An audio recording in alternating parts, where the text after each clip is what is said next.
Hello there, boxing fans around the world. Thank you for joining me once again. And Kristian, though, who's not here, we were about to discuss the power that we will see on Saturday night executed between Tyson Fury and Deontay Wilder. And we were going to discuss power. I think it goes without saying that if Deontay Wilder connects with one right punch, that will be enough. Now, it wasn't enough in that first fight. He did knock down Tyson Fury twice, who came back up onto his feet and earned a draw in that first battle, which led up to number two. But here we are. Nonetheless, we want to talk about number three. So I had done some research on behalf of Kristian and myself to deliver to you, boxing fans around the world who are joining us live on talkinfight.com as well as Boxen247.com. Let me read you just a little bit of what I have found. Let me first state the event is being promoted by Top Rank, BombZquad, TGB, Frank Warren's Queensberry, and is a premier boxing champions presentation. With all that being said, it was interesting to see what ESPN had to say. Keep in mind, Deontay Wilder's corner threw in the towel in that second fight, and now Malik Scott is leading Wilder's camp and promises that Wilder will be better than ever on October 9th. Now, this is according to ESPN, okay? He'll have to be against Fury after all the excuses Wilder has offered for the loss, ranging from the bizarre, his elaborate costume was too heavy and drained his legs, to the truly unbelievable, Fury's gloves contained an egg weight. That wasn't all. Wilder also claimed that his water was spiked. And keep in mind, I'm quoting ESPN here. The real reason Wilder lost? He had no answer for Fury's nonstop pressure.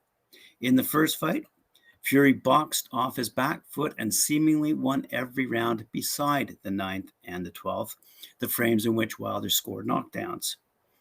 If Wilder is going to exact revenge, he'll surely need to finish Fury this time, and there's no doubt he's capable of doing so.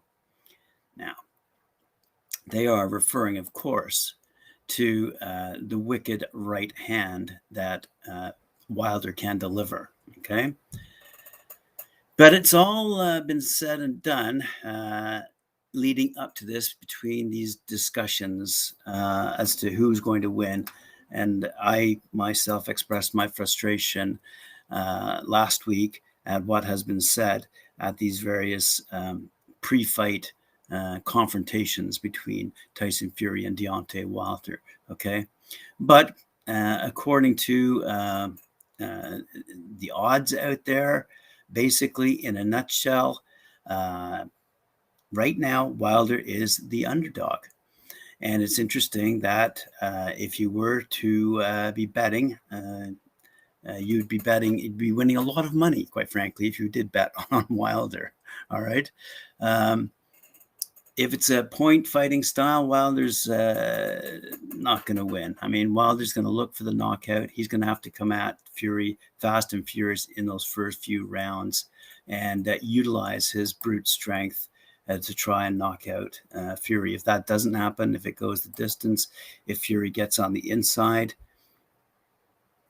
it could be anyone's game, okay? And this is where people like Bob Arum have come in to say quite clearly what he thinks about the outcome of the match. All right. Let me quote legendary Bob Arum. Fury is the better fighter. He proved that in the first fight, which was called a draw. He certainly proved it in the second fight. I don't think there's any heavyweight in boxing who has the one punch power that Wilder has. But who is the better fighter? Clearly Tyson. Who is more skillful? Clearly Tyson. Who has the harder punch? Clearly Wilder. If he connects, it is lights out. That makes it interesting.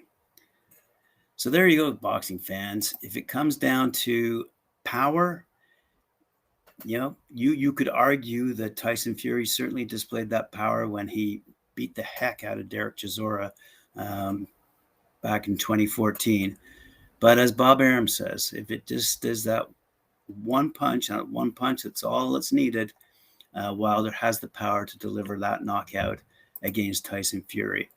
That's what I was going to say to Kristian if he was joining me today, but seeing he's not here and seeing he has nothing to say, we'll wait for his comments tomorrow. I thank you for joining me. Remember to like, share, subscribe, and hit that notification bell, and we'll see you again tomorrow. Thank you.